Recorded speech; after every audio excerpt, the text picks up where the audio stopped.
Hola niños, mi nombre es el maestro Gilberto Canul Mesh, trabajo en la escuela Aquiles Cerdán, Aquiles Cerdán, de la ciudad de Izamal. Hoy vamos a conocer figuras geométricas. Aquí en la pizarra ya dibujé 4 figuras geométricas, vean. Vamos a leer la fecha primero. Itzmal, Yucatán, Uquinil 13, Tihuinal, diciembre, Tujabil 2020. Figuras geométricas. Círculo se dice wall, cuadrado se dice cancel, triángulo se dice oshtuk y rectángulo se dice amaite. Si se dan cuenta, es un círculo, este es un cuadrado, un triángulo y un rectángulo. Entonces, wall significa círculo, cancel, cuadrado, tiene 4 lados iguales. Triángulo, oshtuk, tiene 3 lados.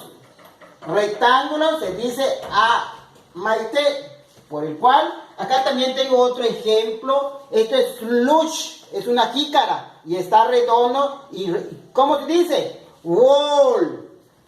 También tenemos un rectángulo. Miren, es una cajita de leche, es un rectángulo y se dice amaite.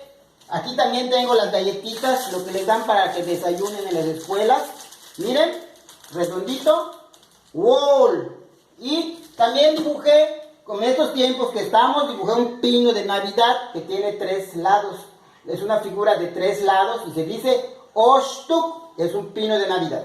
Y aquí tenemos también, miren, es un triángulo, ¿sí?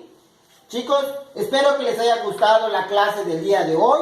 Les vuelvo a decir, mi nombre es maestro Gilberto Canul y vamos a leer la última vez. Figuras geométricas. Círculo se dice wall, cuadrado se dice cancel, triángulo se dice oshtuk y rectángulo se dice amaite. Gracias y espero que les haya gustado la clase del día de hoy.